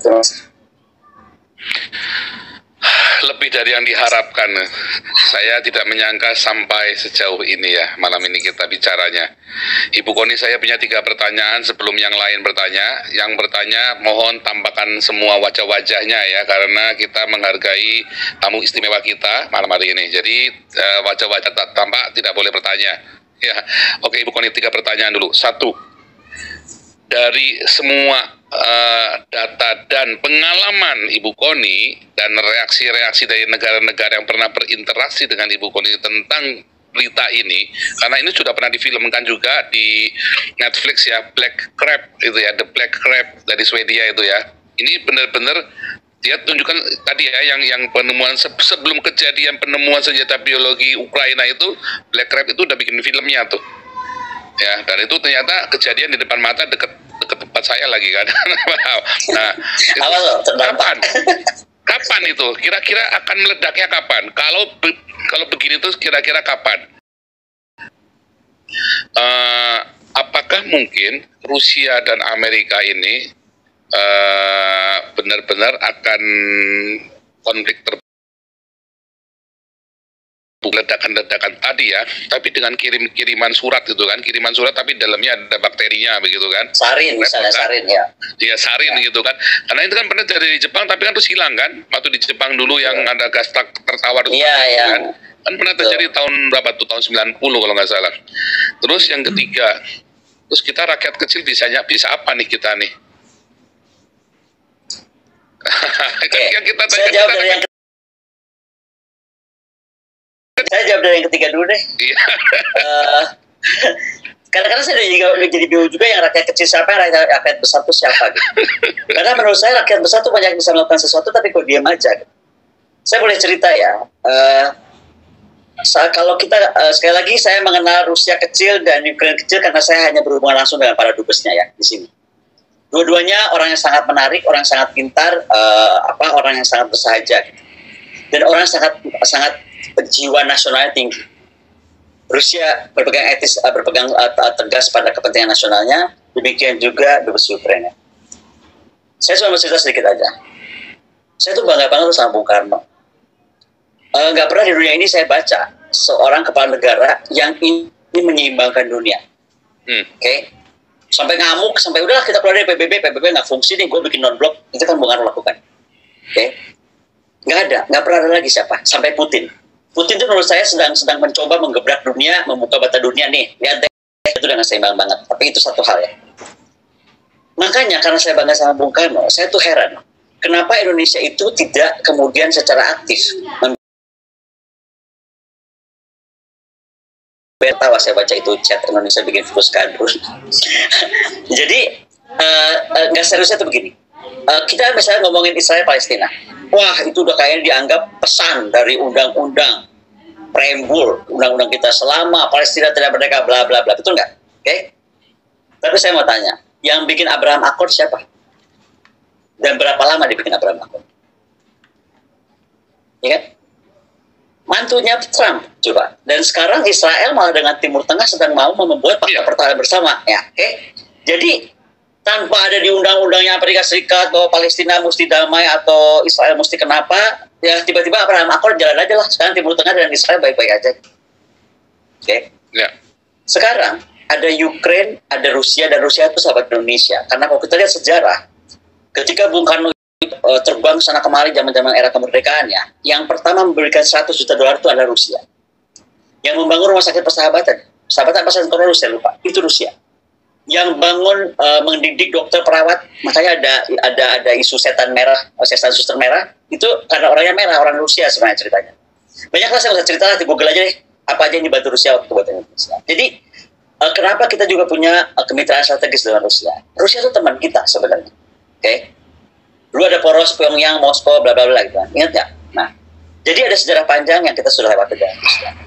Ukraine somehow bantu kita banyak karena banyak kerjasama militer kita atau barang-barang pertahanan kita juga datang dari Ukraine. Jadi dua-duanya teman lah. Tapi kalau satu tuh strategis, kemitraan, satu lagi enggak. Tapi dua-duanya tuh manusia. Bisa dibayangkan oleh Pastor Zan, ketika saya ketemu dubes Ukraine, namanya Ambassador jadi Zelensky, saya ingat ya namanya. Kayak anyway, dia cerita sama saya. Dia itu jadi dubes berapa tahun di Cina sebelum dia ke Indonesia. Ketika perang ini terjadi, atau bencana ini terjadi, atau krisis ini terjadi, whatever lah mereka namakannya apapun, dia cuma minta satu, bantuan kemanusiaan, pernyataan kemanusiaan dari Indonesia. Dia tulis surat kemana aja, nggak dijawab. Kemana aja. Bayangkan, saya kadang-kadang banyak orang nulis surat resmi loh, dia dubes loh, bukan tukang, dia bukan manusia nggak jelas, dia duta besar mewakili negaranya, minta tolong gitu. Itu nggak ada respon. Tulis surat nggak dijawab. Walaupun saya tegur beberapa tindakan itu menurut saya sangat ekstrim gitu, kayak dia bergabung atau mengangkat-angkat isu Islam, bla bla, itu saya larang dia. Kamu salah lah, itu nggak bisa kamu begitu kan. Kita nggak mau terlepas ke sana ya. Tapi sekali lagi, saya cuma mau lihat bahwa kenapa kita tidak melakukan apa-apa gitu loh. Nah, kenapa saya cerita malam ini tentang perang siber ini? Kalau tadi menjawab pertanyaan kesatunya Pak Zam, kapan ini kita nggak tahu. Selama dua-duanya tuh berdiri atas nama negaranya, yang paling bahaya kan itu. Ketika kita sudah yakin betul itu maka dia akan semua apapun yang dilakukan Ukraine dengan Amerika terhadap rencana pemusnahan etnis lah, atau menggunakan burung terbang ke sana kemari tadi, atau ikan malah kalau nggak salah saya juga dapat tentang ikan. Itu kan kalau satu titik kan nggak bisa kontrol. Sama seperti sekarang adanya COVID. Nah, makanya untuk mencegah perang nuklir terjadi, dan menurut saya perang nuklir itu nggak akan mungkin, masih jauh lah, karena tadi kita bisa lihat betul kok reaktor atom kita punya reaktor atom 3 ya. Satu di Bandung, kemudian di Jogja di Bandung kita punya reaktor atom Trigamart, kita di Jogja punya reaktor atom Kartini. Bayangkan saja itu tuh uraniumnya apapun, karena menandatangani protokol nuklir dengan IAEA, itu tuh kita harus tahu itu di mana, kapan datangnya itu uranium, kapan dilimbahnya, di mana, dibuang kemana, dikuburnya berapa lama, kita tahu semua. Jadi nggak mungkin tiba-tiba Indonesia bikin bom atau nggak ketahuan gitu. Karena begitu kuatnya IAEA itu berfungsi. Nah, tadi saya bilang protokolnya ada, ya konvensinya ada, tetapi untuk semua yang dilarang hanya satu yang dilarang, penggunaannya. Nah, kemana, ya kan, orang-orang atau manusia-manusia yang rasa kemanusiaannya, atau manusia tingkat apa tadi yang Pak Zam bilang, rakyat besar, kita kan rakyat kecil nih, rakyat kecil nih, ya kan. Nah, kita enggak lah, kita bilang kita rakyat kecil lah. Rakyat besar nih pada kemana? Untuk sebenarnya kenapa penting buat mengikuti Turki, mendudukan atau berhubungan baik dengan mereka, untuk kemudian mencari tahu cara supaya mereka segera damai. Karena kapannya kita nggak tahu, Pak Zam. Saya cuma cerita ini adalah perkembangan yang orang overlook, karena orang cuma sibuk melihat gambar-gambar lulu lantaknya gedung gitu, atau orang berdarah, itu kan lebih kelihatan lebih parah. Ya. Nah, padahal framingnya kan perang yang mengerikan yang begitu kan, tapi menurut saya nggak akan begitu, cukup lebih mengerikan ini yang mengerikan. Nah, itu makanya kenapa saya bilang ini harus kita bahas supaya ada kesadaran kita untuk sebenarnya satu, tidak memaksa, gini ya. Saya nggak suka ketika Presiden Jokowi itu dipaksa menjadi UN kecil, merubah G20 menjadi semacam PBB kecil. Kok jadi tiba-tiba tanggung jawab perdamaian Rusia dan Ukraina kita gitu? Ya kan, nggak boleh gitu, nggak boleh ada yang ngatur itu. Mau mereka datang atau nggak datang itu urusan mereka. Yang penting kita ngundang Presiden Jokowi tetap sebagai pemilik sah presidensi G20. Dan yang tidak datang berarti itu tidak peduli kepada dampak perang ini terhadap 80% umat manusia yang ada dalam G20 secara ekonomi. Maka secara kemanusiaan ada dua hal. Satu, menggerakkan rasa kemanusiaan tadi, bahwa ini akan meluluhlantakan manusia dari faktor perangnya ya. Tetapi non perangnya atau perang ekonominya, seluruhnya perang sih sebenarnya, tapi satunya kan perang ekonomi. Itu pun akan berdampak kepada umat manusia. Jangan salah ya, ini sekarang udah bulan April. Pak Zam tinggal di sana nih, sebentar lagi akan makin dingin. Oke? Nah ini juga dampaknya lebih parah. Makanya saya menghimbau dengan sangat, saya nggak tahu lah. Tadi kalau Pak Zam tanya, kita rakyat kecil pakai apa? Mungkin pakai doa. Emang saya nggak berdoa tiap malam gitu, Pak Zam. Saya berdoa gitu. Karena Tuhan nggak cepat Pastor Zam kan. Yang kedua, saya dengan kemampuan saya yang cuma kenal level dubes, ya saya lakukan. Bagaimana saya bisa membantu baik Rusia, gitu, rakyat Rusia yang menurut saya juga diperlakukan sangat tidak. Bisa nggak sih Indonesia ini sekarang kita lagi anteng-anteng begini, tahu-tahu presiden kita atau negara kita ada suatu masalah, terus uang kita di seluruh dunia itu di freeze, anak kita nggak bisa ngapa-ngapain, kita nggak fair. Diputus dari sistem dunia, diputus dari apa dunia diputus. Nah, jadi sampai bilang rakyat Rusia nggak terdampak sangat. Cuman orang tuh ada dua kan, ada yang dia menjual penderitaan, ada yang dia bangkit dengan mau apa lagi loh, kayak gitu kan. Jadi bukan berarti dua-duanya tidak menderita, dua-duanya menderita. Jadi salah kalau ada yang bilang seolah-olah kedekatan saya dengan Rusia dan respect saya tetap respect sama Putin sampai detik ini. Karena menurut saya dia sedang mencoba melihatkan dunia tentang warna dunia selama ini orang tidak membuka atau tidak mau lihat. Dia membuka dia fikan dunia, hipokrisi dunia. Makanya saya berharap dia malah menggantikan Presiden Soekarno yang bisa menggebrak PBB untuk bertindak sebagai PBB gitu kan. Nah, tapi ini kan nggak cukup kita berharap kepada Putin. Dengan serangan kepada Putin demikian besar, apa yang bisa dilakukan umat manusia, termasuk kita sebagai negara yang alirannya adalah non-alignment tadi. Dan kalau kita baca dokumen Bung Karno tentang non-alignment itu bukan dia aja, justru ambil peran bagaimana supaya perdamaian dunia itu diwujudkan. Itu, Pak Zam. Moga-moga menjawab 3 pertanyaan tadi. Atau jangan kapan deh, bila mana deh. Ciri-cirinya apa, tanda-tandanya apa? Tanda-tandanya apa kalau itu akan terjadi tuh? Kita nggak tahu. Kan yang berperang mereka, bukan kita. Gitu. Iya, Pak Puteh. Pak Paul. Iya. Malam Bu Koni. Malam Pak Puteh. Jadi yang begini seharusnya Ibu beberapa bahasa Bu ya. Karena perang yang paling bahaya hari-hari ini adalah perang informasi melalui media, Bu. Kalau Ibu bisa memaparkan seperti ini, bagi saya Ibu sedang memproduksi tameng untuk negara-negara bersiap-siap, Bu. Nah, ini kalau Ibu lakukan, jadi tanpa kita sadari Indonesia itu salah satu anak bangsanya membangun satu jaringan bagaimana kita harus waspada. mengenai bioteknologi yang menjadi senjata perang, Bu. Dan ini nggak main-main, Bu. Kita baru asap aja dari Pulau Sumatera, Singapura, sama Malaysia pusing. Ya, jadi mungkin kalau bisa kita bikin lagi sekali lagi pakai bahasa Inggris. Nanti kita relay di Amerika sama di Australia. Semua YouTube itu boleh merelay. Jadi kita bikin dalam bahasa Inggris, tapi kita sepotong aja. Misalnya 45 menit 1 jam dah maksimum, nggak usah pakai tanya jawab kebanyakan. Pokoknya kita bikin live dan kita relay. Sekali lagi, saya kira itu akan sangat efektif sekali. Saya sampai merinding ya dengernya begini, sampai merinding juga loh. Bu, benar, sepakat Pak Paul. Ini si Tameng dari Indonesia, Pak. Ini yang kita bisa lakukan sebagai rakyat kecil. Komunikasi kita ya semua dalam Inggris, tapi dunia melihat persahabatan Indonesia kerjakan dengan dua negara itu, ternyata kita membangun Tameng untuk global, Bu. Untuk global, Bu. Ini bahaya sekali, Bu. Ya, melindungi umat manusia seluruh dunia, betul. Sebenarnya itu yang saya ingin dibantu. Yang paling bermasalah kan Eropa, Bu. Sama wilayah timur Asia sana, Bu. Jadi itu udara itu kan berputar seperti kita Malaysia, Singapura sama Indonesia. Tapi kalau di sana itu dekat-dekat sekali, Bu. Jadi tinggal angin barat, angin timur aja ini, Bu. Tapi kemudian in English pertanyaan dunia global akan melihat, Bu.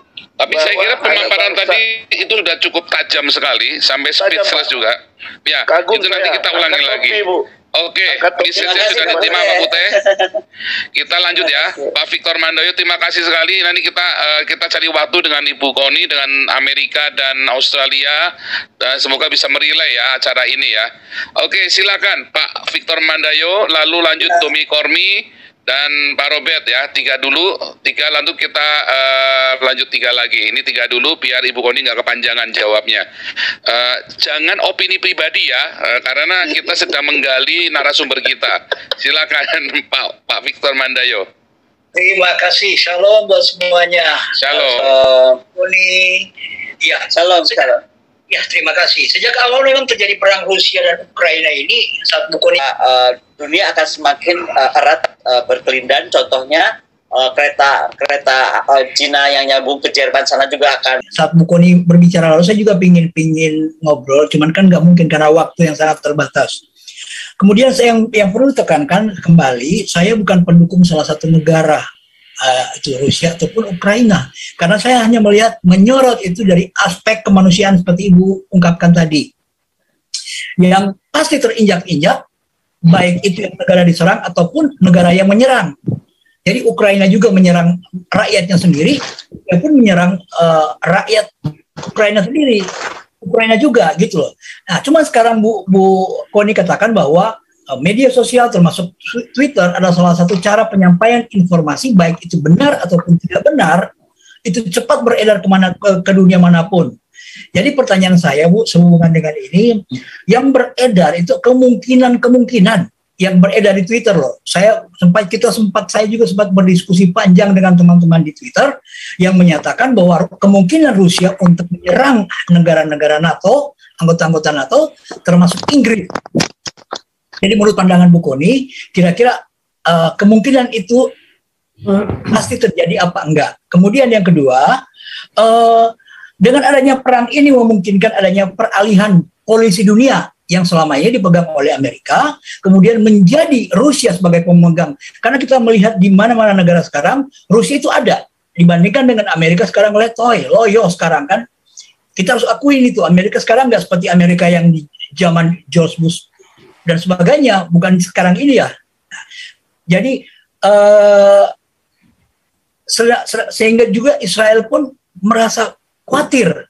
Israel merasa khawatir dengan adanya perang ini, bukan nggak khawatir, karena seperti itu tadi bahwa bangsa Yahudi yang ada di negara Rusia ataupun di Ukraina itu akan terdampak besar.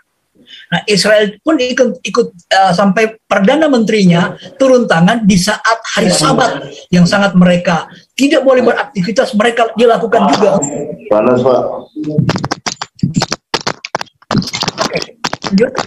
Jadi dengan adanya ini Bu, kira-kira menurut Ibu untuk peralihan polisi dunia itu menjadi dipegang oleh Rusia, berhasilkah atau enggak gitu? Dan sehubungan dengan CBRN War tadi, memang saya juga tuh merasa sudah dengar, sudah baca di Twitter, tetapi karena belum ada penjelasannya seperti akurat yang dijelaskan Bu Koni ini, malam ini saya juga sampai speechless Pak, Bu. Saya nggak bisa ngomong apa-apa lagi. Kalau mau kejadian ya kejadian aja, mau gimana, dunia memang sudah seperti ini. Tinggalkan bagaimana anak-anak kita, cucu-cucu kita kelak yang akan menikmati kan udah nggak ini kita lagi, bukan? Itu aja Bu Koni, terima kasih, Tuhan memberkati. Terima kasih. Lanjut dulu ya, Domi Kormi, silakan Domi Kormi. Selamat malam untuk. Selamat malam Domi Kormi, lama nggak nongol. Jadi terus terang aja, saya langsung to the point aja ya. Kita tahu semua terhadap polemik Rusia dan Ukraina terhadap dunia, bahkan sampai minyak goreng jadi paling ininya. Terus kondisinya saya mau nanya mengenai kondisi apakah lakukan apa yang terbaik bagi Indonesia itu, karena begini juga Bu, saya melihat dari peristiwa yang diberlakukan sama Bapak tercinta kita Pak Jokowi yang mengenai G20 itu, yang ya istilahnya bodo amat, yang penting undang dua negara itu kan, undang dua kubu tersebut. Nah, dan kondisinya juga, aduh aku deg-degan. Soalnya ini soalnya ada dua kubu perang dunia. Terus mengenai masalah perang biologis ini, apakah pihak Indonesia juga itu bisa menjadi tolak ukur untuk negara luar? Karena kenapa? Semua negara itu sekarang lihat Indonesia. Mengapa? Karena Indonesia itu dianggap negara yang paling non-blok, yang tidak memihak satu pun. Ya, kita juga menganggap diri kita adalah netral, meskipun kita berteman dua negara juga, Rusia dan Amerika. Ya kan? Dan untuk menanggulangi kan ini dua kubu ini sedang menarik Indonesia. Apa yang harus dilakukan pemerintah supaya kita itu tidak diseret sama dua negara itu menjadi ikut kubu mereka. Itu yang pertama. Kedua, masalah big data. Big data ini juga sudah dikemukakan oleh sama Pak Luhut mengenai yang sebenarnya sih menurut saya itu sebenarnya sebuah kode sih menurut saya. Sebuah kode karena big data itu pemerintah bisa dapat. Big data semua about data pribadi warga negara Indonesia bisa diperoleh oleh pemerintah. Nah, bagaimana yang dari negara luar? Ketika mereka bisa mengetahui big data kita, data privasi kita, itu kan sebuah hal ancaman terbaru, Bu. Bukan hanya sebuah perang biologis, tapi dari big data ini mereka bisa mempelajari perilaku privasi berdasarkan privasi itu. Nah, bagaimana pihak Indonesia bisa menanggulangi terhadap data privasi ini? Ini sangat berbahaya juga, Bu. Untuk negara luar ini bahaya juga terhadap data privasi. Karena kenapa? Dengan data privasi semua senjata bisa dilakukan, bisa dibuat, Bu. Sebenarnya dari situ. Kalau yang saya amati, awal mulanya itu adalah data privasi. Ketika ada yang problematika bisa menjadi bahan untuk membuat senjata baru. Mungkin lebih, mohon maaf, saya kejauhan, yaitu ini asumsi liar saya adalah ketika tiba-tiba ada senjata baru, yaitu adalah bom waktu. Bukan bom waktu tapi benar-benar bom waktu yang menggunakan time traveling. Bisa jadi, Bu. Itu mungkin agak Saya sih udah paham. Oke, nextnya pertanyaan lain biar kita nyamat waktu aja. Pak Robert ya, termin pertama. Pak Robert, silakan. Selamat malam Ibu Koni dan shalom. Selamat malam Pak Robert. Dan Pak Paul dan kawan-kawan di live Zoom ini. Pertanyaan saya untuk Ibu Koni ya, bagaimana kira-kira peran Indonesia yang saya dengar konon Pak Prabowo adalah teman juga daripada defense ministernya Rusia. Ya. Jadi hopengnya di pertahanan Rusia. Iya, jadi selama ini kan tidak ada sesuatu yang kita dengar daripada peran aktif Indonesia untuk ya paling tidak memikirkan kemanusiaan, karena siapapun kita tidak lagi melihat pada mereka yang melakukan perang ini kan sudah terlihat bahwa ini adalah permainan politik yang luas antara Amerika dan Rusia. Ini kita tidak bisa sangkal. Tapi akibatnya kan rakyat Ukraina itu sudah sekitar 11 juta masyarakatnya yang keluar daripada negara yang mereka sama-sama mencintai. Nah sekarang kan masih ada cara perdamaian kalau memang diusahakan, karena diplomasi itu merupakan salah satu bagian penting di dalam kehidupan negara dan bisa menjadi ujung tombak untuk menghentikan peperangan. Apalagi dengan ya peran orang-orang yang mempunyai kedekatan, karena di dunia ini kita tidak bisa lepas daripada bagaimana hubungan-hubungan kita. Jadi saya kaitkan kalau benar-benar Pak Prabowo sebagai Defense Minister Indonesia punya kedekatan dengan Rusia, khususnya dengan Menteri Pertahanannya. Kenapa tidak ada peran daripada Indonesia? Karena ini berkaitan dengan pemerintahan tentunya. Untuk menghubungi Rusia dan secara khusus Menteri Pertahanannya untuk membicarakan perdamaian. Karena siapapun, saya terus terang, semua orang takut mati, apalagi mereka yang mempunyai suatu kekuasaan. Kalau rakyat jelata seperti saya mati tidak ada yang perlu dipikirkan. Tetapi bagi mereka, khususnya bagi Putin secara khusus juga, dia salah satu pemimpin terkaya di dunia. Memang Rusia diboikot melalui ekonomi, tapi tiap malam mereka bisa makan kaviar dan semua makanan-makanan yang leks karena tidak ada pengaruh sebenarnya bagi pemimpin yang kaya raya. Tetapi impactnya ini kepada rakyat, dan dunia ini kelihatannya berada di ujung tanduk. Jadi kalau telur jatuh dari ujung tanduk, ya kita tahu bagaimanapun ya eskalasi daripada nuklir ini nggak bisa artinya tidak bisa dielakkan, Bu, ya. Menurut penilaian saya bahwa sebenarnya Amerika ini kan kekuatannya ya memang cukup ya diperhitungkan, karena semua rudal-rudal yang ada di submarine, demikian juga di carrier Amerika, itu semua menuju ke semua kota di Rusia, dan Rusia tahu persis itu. Tetapi kalau perang nuklir ini tidak ada yang menang lah, siapapun juga. Amerika juga takut untuk melakukan ini karena ini resikonya ya bukan hanya Rusia, tetapi ini akan escalating perang dunia ketiga. Oleh sebab itu sekarang kan North Korea unjuk gigi. Dia dalam kesempatan ini dia adakan untuk tes nuklir dia yang bisa menjangkau negara-negara yang dia musuhi, dan mungkin khususnya secara Amerika. Jadi tidak ada yang aman, meskipun Amerika dengan ya Star War yang sejak Presiden Reagan ciptakan untuk menangkis semua nuklir ini, tetapi pasti ada yang korban, pasti banyak. Nah ini sebenarnya yang harus diperhitungkan kalau Indonesia ini merupakan suatu negara yang dianggap penting oleh dunia dengan populasinya yang terbesar keempat di dunia, tentu mempunyai suatu peran yang penting. Jadi di sini mungkin ya saya bersyukur. Opininya mungkin stop dulu Pak, opininya buat nanti. Karena kita kan sekarang sedang mengeksplor. Jadi stop dulu. Oke, nanti Pak Robert boleh lagi untuk beropini ya setelah ini ya. Ibu Koni, silakan Ibu Koni. Ini tadi yang Domi Kormi tadi saya ngerti maksudnya, mengerikan juga ya perang informasi tadi. Silakan Ibu Koni. Ya kalau saya sih berharap apa ya, tadi saya bilang bahwa buat saya itu agak sedih saya ketika misalnya Dubes Ukraina itu cerita dia tulis surat kemanapun itu tidak ditanggapi gitu.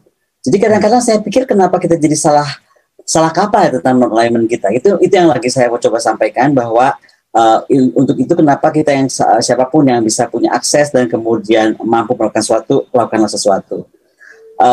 Saya minta juga doa bahwa pertemuan 2 malam lalu saya sudah berhasil mempertemukan Dubes Ukraine dengan salah satu petinggi kita.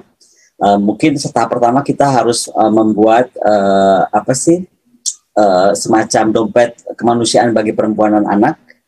Ini buat Ukraine ya, karena untuk tentang solusi ke Rusia saya akan baru bertemu tanggal 15 besok karena Dubes Mila bisa, tapi tokoh tersebut harus berangkat besok ke luar negeri. Jadi baru bisa tanggal 15. Tapi kalau dengan Ukraine kita akan lakukan itu karena tidak ada kan yang buat gitu. Nah, tapi ternyata masalahnya bukan cuma buat. Ternyata sistem perbankan kita itu melarang semua transaksi dengan Ukraina. Jadi ini pun lagi dicari tahu. Kenapa? Ada apa? Kenapa? Karena kita kan tidak memban Ukraine gitu. Tapi ternyata semua perbankan kita tidak bisa melakukan transfer ataupun menerima dari Ukraine. Jadi bisa dibayangkan betapa terdesaknya posisi Ukraine juga gitu. Dan menurut Dubes Ukraine, satu-satunya negara yang melakukan ban uang masuk keluar itu hanya Indonesia terhadap Ukraine. Jadi saya jadi udah nggak ngerti mesti apa. Tapi kalau ditanya mesti apa, oke. Dengan segala kemampuan yang saya miliki, dengan akses yang saya punya, dengan pertemanan dengan beberapa tokoh, ada yang respon, ada yang tidak. Intinya adalah sekarang kami sedang mengatur tadi untuk bantuan konkret kemanusiaan adalah bagaimana menolong kaum perempuan dan anak. Itu nomor 1. Nomor 2 adalah bagaimana kita sedang arrange people-to-people relations.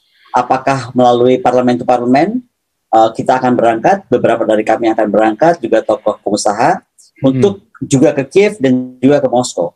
Jadi kita jadi orang-orang kecil yang bergerak secara kecil gitu. Karena yang besarnya nggak ada yang bergerak, itu kan nggak tahu saya.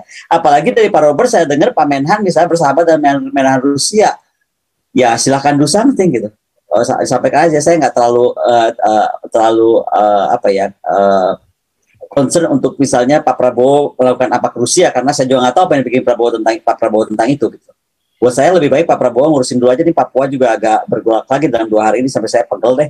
Saya jadi disuruh mikir mesti bikin apa ya. Saya pikir apapun juga, kalau eksekutif sudah melakukan ya nggak bisa apa-apa juga gitu. Itu nggak Pak. Kita kan akan mesti cuma memikirkan apa dari pandangan kita, tapi yang melakukan bukan kita kan gitu.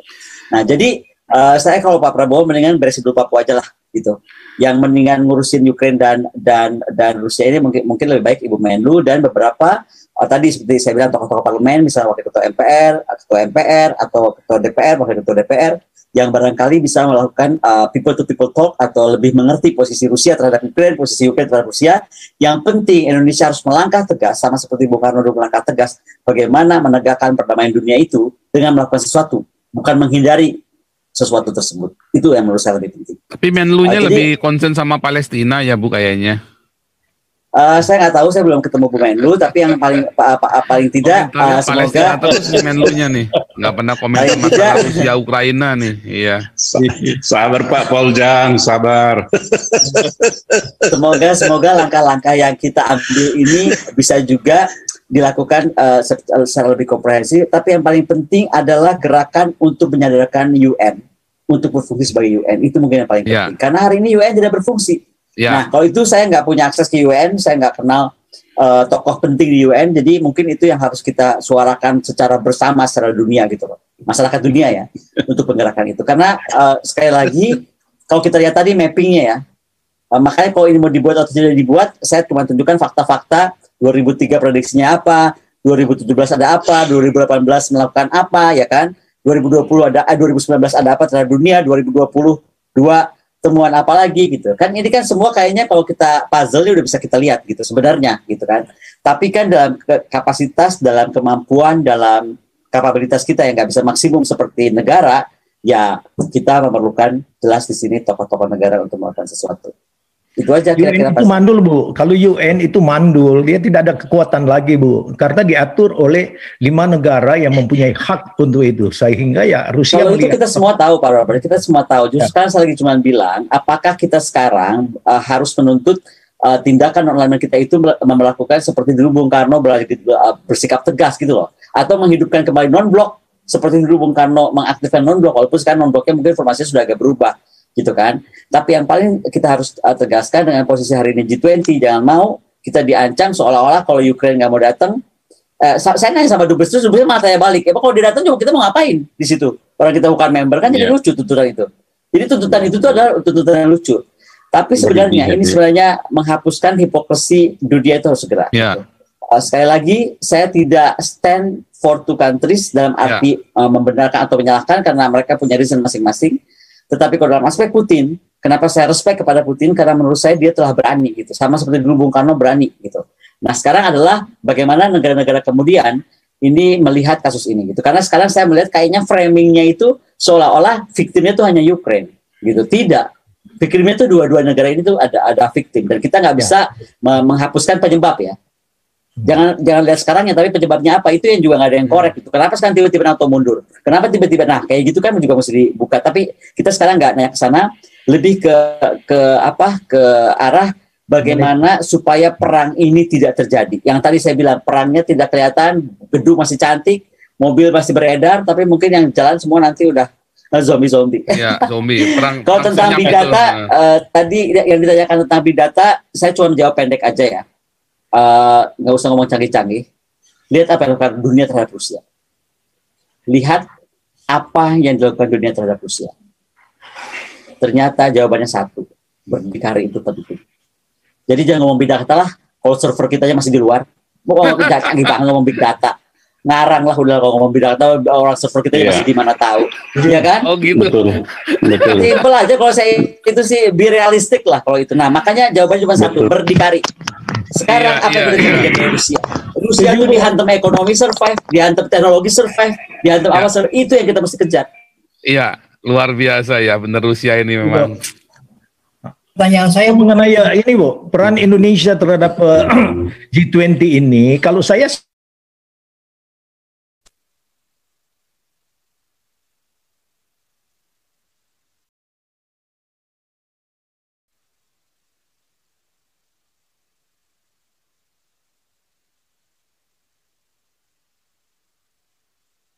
Indonesia dimasukkan dalam G20 atas juga usulan dari Amerika zamannya Clinton sebelum dia turun dari jabatan. Jadi ya memang ini ada kepentingan-kepentingan tertentu yang diperhitungkan. Demikian juga. Ya itu kira-kira. Jokowi ini apa nih? Gitulah intinya begitu. Jokowi ini ada bikin apa ya sekarang ini, Bu? Ini Pak Paul. Pak Paul, ini kan ada Pak Agung Triwibowo itu, pengusaha Indonesia Pak Paul, yang bermitra saya coba dengan Ukraina membangun biotest lab. Ya, mungkin nanti dulu Pak Isunya kan Puteh, itu nanti yang opini kita nanti dulu Pak Puteh. Pak Puteh mau nanya. Yang opini itu kita nanti dulu. Ini kita sekarang buat explore dulu, Pak Puteh. Pertanyaan saya belum dijawab, bagi hewan dan segala macam. Agung Triwibowo. Dan mereka investasi di Ukraina itu kan 2021. Iya Pak Puteh, nanti yang opini nanti dulu Pak Puteh, supaya kita fokus. Tadi Pak Deddy ada yang belum kejawab apa ya? Pak Warta sesungguhnya siapa namanya sih kalau namanya Warta sesungguhnya? Victor Mandayo. Victor Mandayo, Pak Victor.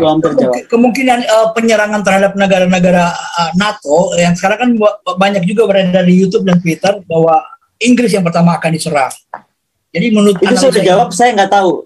Pak saya sudah jawab tadi, saya nggak tahu. Kapannya saya nggak tahu, kita nggak tahu. Ya, kapannya kita nggak tahu. Jadi itu semua hoax semua dan itu belum tahu Pak, karena saya sendiri nggak bilang hoax juga karena saya belum teliti, tapi kapannya saya nggak tahu. Kalau saya nggak tahu ya saya nggak tahu karena saya nggak punya data tentang itu. Dan saya pikir susah untuk tahu. Jangankan untuk tahu itu Pak, saya tahu ini KKB nyerang tentara kita marinir saya nggak tahu. Gitu. Jadi itu apalagi jauh banget. Baik Bu. Banyak buku nih. Oke, langsung Dede Wijaya, Pak Santi Amar, lalu Pak Bobi ya. Terima kasih Pak Paul dan Bu Koni. Terima kasih sudah bisa menyaksikan webinar malam ini. Saya tahu beritanya Putin itu punya target 9 Mei perang sudah harus dia menangkan gitu kan, Rusia, karena sudah 2 bulan lebih. Dan 9 Mei itu semacam peringatan Crimea dulu atau bagaimana begitu. Jadi dia punya target supaya Rusia menang di tanggal 9 Mei. Bagaimana Bu Koni melihat jika nanti memang ternyata ada pengumuman menang perang dari Presiden Rusia, Vladimir Putin.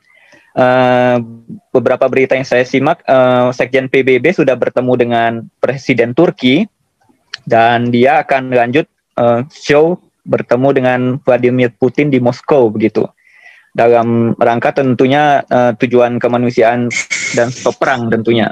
Dan jika Rusia memang menang perang, bagaimana geopolitik dunia ini bisa berubah menurut Bu Kony? Itu aja pertanyaan saya. Terima kasih. Pak Santi Amer, silakan. Pak Santi Amer. Pak Santi Amer. Oh, nggak dengar. Halo. Ya, Pak Santi Amer. Udah, Pak Putih. Pak Paul, Ya. saya. Baik, selamat malam Bu Kony. Selamat malam Pak Setiamet. Saya gini Bu ya, ya bagi saya dunia ini panggung sandiwara. Jadi dunia ini penuh ketidakadilan, maka tidak ada saling percaya. Mau Amerika, mau Rusia, mau negara-negara lain itu semua itu bagi saya itu sandiwara semua. Amerika juga adalah Amerika yang paling double standar. Jadi wajar Putin itu menyembangkan itu dunia ini. Nah, apa yang bisa dilakukan Indonesia, Bu Kony? Saya mau bertanya. Jokowi sekarang kan dalam keadaan terjepit. Saya berharap Jokowi tegas. Ya, Jokowi itu kan kopek. Jadi ya seperti Soekarno dia. Nah, yang kedua Bu Kony, bagaimana saran Bu Kony kepada anak bangsa di Indonesia ini, Umbo Iao? Jangan main demo-demo gitu loh. Ya, ini kan udah nubika. Mungkin suatu saat, apakah ini mungkin sistem pertahanan ini, tentara ini nggak perlu lagi manusia, robot yang diciptakan kan? Apakah Indonesia sanggup menciptakan itu? Robot-robot dan di mana tempat bunker-bunker di mana ini bangsa Indonesia bisa sembunyi. Yang ketiga Bu Kony, ini sangat, Bu Kony tadi kan udah bilang, itu secara spesifiknya itu bisa diciptakan virus atau biological weapon untuk suatu etnis tertentu. Itu kan luar biasa itu Bu ya. Jadi yang diserang itu nanti mungkin golongan darah ini itu saja yang mati, yang lain hidup. Nah, bagaimana menurut Bu Kony persiapan Indonesia untuk mengantisipasi itu? Terima kasih Bu Kony. Terima kasih Pak. Oke, ini Ada Pak Supriyadi dari tadi juga ngangkat-ngangkat tangan tuh, kasihan Pak deh Pak. Supriyadi ya. Ini kloter selanjutnya Pak Supriyadi. Ini Pak Bobi dulu nih, Pak Bobi yang dari itu 3 kali pertemuan dengan Ibu Kony kelewat terus ini. Oh, oke, siap. Pak Bobi silakan. Kasihan dia.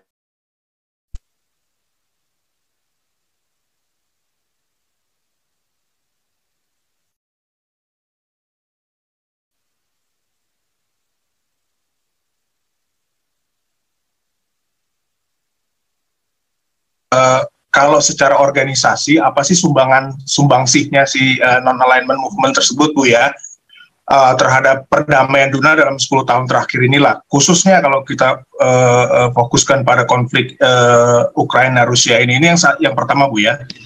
Yang kedua adalah kalau Ibu Kony tadi bilang Presiden Soekarno bisa menyeimbangkan kekuatan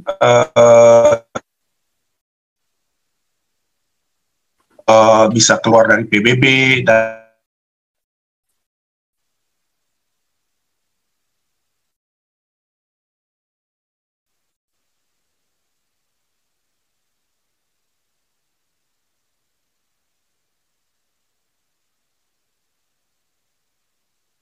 melobi Putin dan juga bisa melobi Zelensky ya, yaitu Israel Bu. Apakah kalau pertanyaan konyolnya adalah apakah Israel bisa kita daulat sebagai negara non-blok Bu, kekuatan non-blok baru, karena dia bisa punya jaringan di 3 negara tersebut Bu untuk memecahkan masalah konflik antara Ukraina dan Rusia. Itu aja sih Bu. Ya, makasih Pak Bobi. Oke, satu lagi ini Pak Supriyadi nih. Lanjut ya terakhir. Malam Ibu Kony. Malam Pak Supriyadi. Salam. Saya mau bertanya singkat aja Bu. Rusia ini kan juga sempat ya untuk beberapa waktu yang lalu itu mendesak negara-negara Asia juga atau negara-negara lain untuk tegas gitu loh posisinya. Apakah mereka mendukung atau mengecam gitu loh tindakan dilakukan oleh Rusia. Terus saya baca juga di beberapa berita media juga ini kan Rusia juga sangat tajam ya beberapa waktu ini ke negara Jepang gitu, yang tentunya kita tahu Jepang ini negara Asia gitu. Seandainya maksudnya ketika Rusia ini istilahnya berkonflik dengan negara Asia juga, merembet sampai ke Asia, dampaknya itu ke Asia Tenggara sama ke Asia ini bagaimana? Karena kita tahu juga karena di Asia ini kan ada penguasanya juga Bu gitu, seperti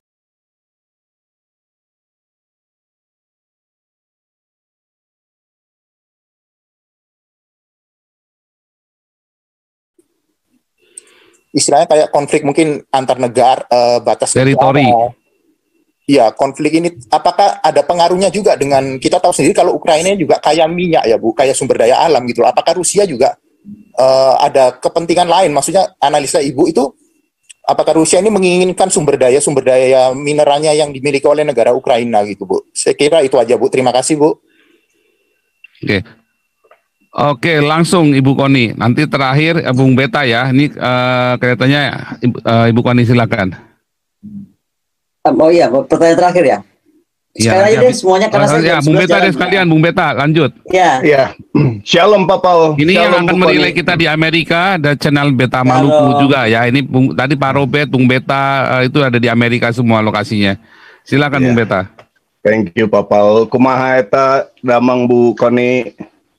Lu Ambon sok damang enggak lu Ambon juga. Kan 6 tahun di Bandung saya. Ya ini yang dilakukan korek saya kalau salah Bu Koni. Ini kan Putin lakukan ini how to balance the world's power ya between East and West ya Bu Koni ya. Nah saya mau lihat posisi Indonesia nih dari pemikiran Bu Koni ya, to be more realistic ya. Apa sih yang bisa dilakukan oleh Indonesia nih dan serta bagaimana Indonesia memposisikan dirinya dalam menyikapi peperangan Rusia dan Ukraina ini, Bu Koni. Mungkin itu aja, Bu Koni.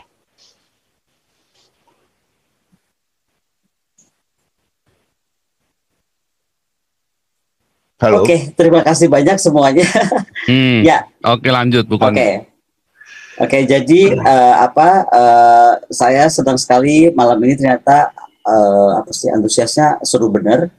Kayaknya banyak lagi bener, tapi saya jam 11 mohon maaf saya udah mesti jalan makanya 7 menit terakhir.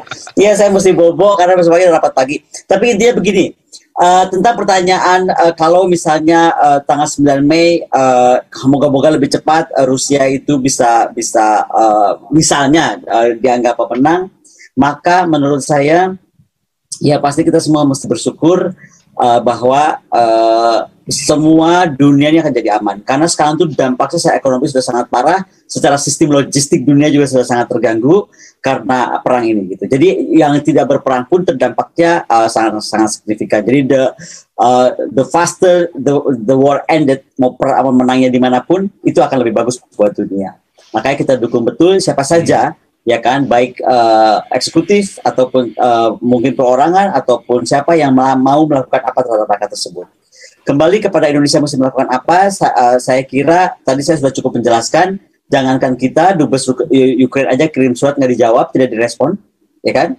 Maka yang kita bisa lakukan, apa yang kita bisa lakukan gitu, dengan kompak kita, dengan lingkungan kita melakukan sesuatu. Tadi saya sudah jelaskan bahwa kita akan mencoba bergerak paling tidak dalam aspek kemanusiaannya gitu. Karena kalau dari aspek politiknya ini sangat tingkat tinggi menurut saya. Yang perang itu sebenarnya Amerika, kalau menurut saya ini sekali lagi ada Amerika terhadap Rusia, tapi menggunakan orang tengah, which is Ukraine terjebak ke dalamnya. Ukraine itu juga mungkin somehow ya kan menikmati kali peran itu, saya nggak tahu juga kenapa gitu. Kalau saya baca misalnya Zelensky bisa punya rumah di Tuscany 15 kamar, kan saya jadi bingung. Ini perang tuh emang disengaja supaya bisa punya kamar 30 atau gimana gitu. Karena di mata saya kalau Putin kaya pantas, karena Putin udah lama jadi pernah berapa kali jadi presiden. Tapi kalau Zelensky bisa punya rumah 15 kamar di Ukraine, di Tuscany, itu buat saya question mark. Jadi gini loh, di belakang perang tuh pasti ada senjata perang. Di dalam senjata perang itu pasti ada komisi senjata, gitu kan? Iya, artinya ada uang. Jadi jangan sampai perang ini dipelihara hanya untuk kepentingan kelompok atau individu tertentu. Jadi tugas kita bersama segera mengakhiri perang ini karena dampaknya akan parah. Tapi kalau ditanyakan tadi bagaimana kalau kemudian Rusia memenangkan ini, buat saya kayaknya ya kita pertama akan melihat bahwa dunia itu akan semakin terbuka, ya kan? Mungkin hipokrisi akan semakin terelakkan, kalau saya boleh berharap demikian, ya kan? Tapi paling tidak ini akan membuktikan bahwa globalisasi nggak bisa dihentikan. Kemudian bahwa dunia akan semakin erat berkelindan. Contohnya kereta Cina yang nyambung ke Jerman sana juga akan semakin memperluas juga mungkin ke ujungnya bukan saja sampai di Malaysia tapi mungkin ke Indonesia, kita nggak tahu ya kan. Tetapi yang paling saya bilang satu, pelajaran bagaimana sebuah negara bisa di-ban, bagaimana aset negara dan rakyat negara warga negara tersebut bisa diambil begitu saja. Anda bisa bayangkan 8 triliun dolar uang rakyat Rusia loh, ya kan, di tersebar termasuk di Swiss itu bisa di-freeze. Belum lagi aset lain. Itu menurut saya sudah kejahatan perang, beneran loh. Iya kan? Kenapa terus dunia diam gitu? Jadi menurut saya ini menyedihkan sekali gitu. Kenapa kita mendiamkan itu? Jadi kalau saya melihatnya, kembali tadi saya ingatkan gambar tadi, yang terlihat itu memang kelihatan lebih pedih, tapi yang tidak terlihat itu lebih menyakitkan. Benar, dari aspek ekonominya gitu.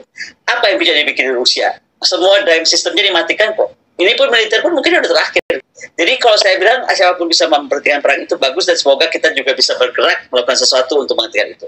Nomor 2 adalah bagaimana kalau ini terhenti maka akan membuat konfigurasi baru. Di minggu pertama perang, Israel langsung duduk bersama dengan Timur Tengah. Mereka akan bikin fakta Timur Tengah aja di bawah keterusan, ya kan? Indonesia, kawasan ini siapa? Apakah kita akan dengan Cina bersama India?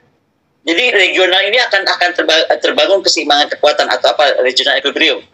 Bahasa kerennya regional equilibrium itu bahasa Martin Luther. Tapi kalau bahasa Tan Malaka itu pernah bilang, ketika anjing sama besar, dia nggak akan saling gigit. Makanya regional itu mungkin sama-sama besar aja, supaya nggak ada lagi kejadian seperti sekarang, satu digigit oleh yang lain. Nah, bagaimana regionalisasi ini bisa dibikin? Pertanyaan Pak Bobi, apakah non-blok masih sama atau tidak? Saya nggak tahu, tetapi paling tidak di belakang layar yang ini nggak mungkin tidak terlalu banyak diketahui. Contohnya saya sekarang sudah mulai terlibat banyak dari Perancis menghubungi untuk menghidupkan kembali semangat Asia Afrika, konferensi Asia Afrika Bandung. Kami beberapa pemikir dari 24 sampai 36 negara itu telah bertukar pikir tentang apa yang akan kami lakukan dalam konsep Asia Afrika era kekinian. Kita lakukan dari aspek akademisi. Kalau dari aspek saya sebagai akademisi yang dianggap juga mampu berdiplomasi, saya sudah diundang oleh pihak G20 India, karena India tahun depan akan memegang presidensi dari G20 setelah Indonesia. Maka pihak India itu sekarang mengundang beberapa tokoh Indonesia, termasuk saya diantaranya, untuk membawa pesan apa yang ada, PR apa yang tersisa kira-kira di G20 kita tahun ini yang harus kemudian diteruskan oleh. Saya mau cerita ini adalah seperti ini. Ternyata semua negara itu aware akan apa yang terjadi. Bayangkan G20 kita ini belum kejadian, kita aja masih pusing kok mikir diundang nggak, diundang gimana. Itu India udah siap-siap. Oke, menurut kamu apa yang akan dibicarakan? Kemudian kita mesti nerusin apa? Gitu. Karena melihat tantangan ke dunia yang semakin berat, karena peserta G20 ini total adalah konten 2/3 umat manusia, gitu kan. Ya, ini juga yang saya bilang bahwa sikap dari Ibu Menteri Keuangan kita harus kita sangat angkat topi, ya kan? Beliau bisa bersikap sangat tegas, dan ini sebenarnya semakin memperlihatkan kemunafikan ya. Kalau menurut saya, kalau kita biarkan aja siapa yang mau datang silahkan, dia siapa akan kelihatan. Yang selama ini ngomong besar untuk mewujudkan ekonomi dunia itu, kalau dia tidak datang berarti dia cuma lip service. Karena kalau dia datang, ya ini tidak datang untuk bereskan pesan G20 itu untuk masalah global ekonomi gitu kan, ya mereka harus datang. Kalau mereka nggak datang berarti ya mereka lip service untuk katanya memikirkan kemajuan ekonomi. Artinya mereka nggak usah ribut kalau obor mau ngapain, kalau BRI mau ngapain, karena menurut saya itu kadang-kadang jadi lucu, obor diributin, BRI diributin, tapi terus what did they do gitu, ya kan? Jadi ke depan sekali lagi saya pikir akan ada perubahan besar Asia Pasifik. Kalau sampai Rusia betul-betul menangkan perang, mungkin saja kali yuan rubel bergabung, kita nggak ngerti, tapi hal-hal itu bisa terjadi. Tapi yang pasti, menurut saya yang harus kita tuju adalah sepertinya memang keseimbangan kawasan. Karena dari hari ini kita belajar, seminggu saja perang Rusia-Ukraine, Israel sudah duduk dengan Timur Tengah. Buat saya itu sebuah langkah jentik ya. Indonesia kalau tidak melakukan langkah apapun agak ajaib, karena kita harus sadar kita sudah dikepung kekuatan FPDA, kekuatannya AUKUS, kekuatannya negara-negara yang kita sebut coalition of the willing tadi lah, Amerika dan kawan-kawan. Sementara kita sendiri masih gampang sifatnya atau gampang terombang-ambing oleh isu Cina yang terus digembar-gemborkan. Terakhir, sebelum saya pamit, isu Taiwan. kita jangan terbawa-bawa merasa kemudian Cina akan attack Taiwan. Karena kalau PBB ada dan berfungsi, Taiwan itu beresnya gampang banget kok. Amerika ini harus kita paksa. Dia ini mau wacana polisi. Jangan mulutnya wacana polisi, tapi dia memperlakukan Taiwan itu seperti negara. Kalau Taiwan adalah negara, sekarang juga Taiwan kita masukkan ke PBB, kita dudukan mereka seperti hanya wacana polisi, berhentilah Taiwan itu dianggap negara, berhenti dia di support semua alat perangnya dan lain-lain, anggap itu internal China. Silahkan dia bereskan sendiri. Kita nggak boleh ikut campur. Gitu. Jadi the hypocrisy of PBB juga itu mesti kita kejar, termasuk kasus Taiwan. Karena kalau de facto Taiwan itu semua pulau-pulau yang ada sekarang di 9 or 11 dash line itu semua bukti otentiknya dari Taiwan dibawa oleh Chiang Kai-shek. Dan itu mudah untuk dicari ke Taiwan, ya kan? Jadi kayak mobil gitu Pak Zhang, mobilnya kita pegang gitu. Tapi kalau BPKB-nya ada di orang lain kan sama aja mobilnya cuma kita bohong-bohongan gitu. Ya. Oke, jadi sekali lagi. Koni, terakhir, apa keuntungan Indonesia sebagai negara didapat? Kerugian tentu tidak ya, mungkin efek ekonomi aja. Semua merasa negara keuntungan kita terlibat, kalau kita ikut terlibat untuk mendamaikan atau mendukung kemanusiaan. Oh gini, kalau mendukung kemanusiaan dan perdamaian coba sudah pasti Pak, karena dampaknya ini tuh ke dunia bukan saja Indonesia. Akan mendapatkan keuntungan. Apakah misalnya sekarang tuh gandum itu menjadi masalah besar, besok mungkin kita bisa makan super big kalau ini perang kelamaan, gitu kan? Atau apapun yang terkait minyak atau apapun itu. Tapi terutama juga yang terkait tentang raw materials, ada beberapa industri kita akan mati segera, misalnya industri mobil juga karena supply terbesar dari Rusia dan lain sebagainya. Apalagi industri pertahanan kita juga akan pasti terdampak. Jadi intinya adalah kita berpikir untuk dunia, maka pasti Indonesia juga akan mendapatkan kredit, benefit. Ya kredit. I don't need the credit Pak. Sebenarnya lebih kepada kita sendiri aman lah, keamanan sendiri dari aspek dampak atau spillover perang ini yang berkepanjangan. Karena sekali lagi yang paling parah adalah terhadap dampak shock terhadap sistem logistik dan juga supply dunia. Saya kira itu saja, sudah jam 11, saya senang sekali bisa bergabung lagi dengan Pak Sozan. Terima kasih Bu Koni. Tapi ya minta maaf teman-teman yang lain, giliran ya, kali ini banyak yang ketinggalan. Iya, mohon maaf ya, belum kita akan live lagi untuk Inggris, tapi nggak lama ya, kita cuma 1 jam, tanya jawabnya hanya untuk 3-4 orang saja, dan nanti kita tentukan supaya pertanyaan-pertanyaannya bagus. Ya, dan kita dalam bahasa Inggris nanti direlay oleh teman-teman yang ada di Australia, yang ada di Amerika, ya, dan seluruh dunia ya, kita direlay. Jadi supaya pesan ini nyampe ya, itu yang bisa dilakukan oleh rakyat kecil seperti kita. Terima kasih Ibu Koni, luar biasa sekali. Terima kasih luar semuanya. biasa. Mas Sozan, terima kasih. Tetap semangat, tetap sehat. Tuhan Yesus berkati. Doanya ya. Oke, shalom. Bye. Oke, kita lanjutkan menggubrak-gubrak lagi.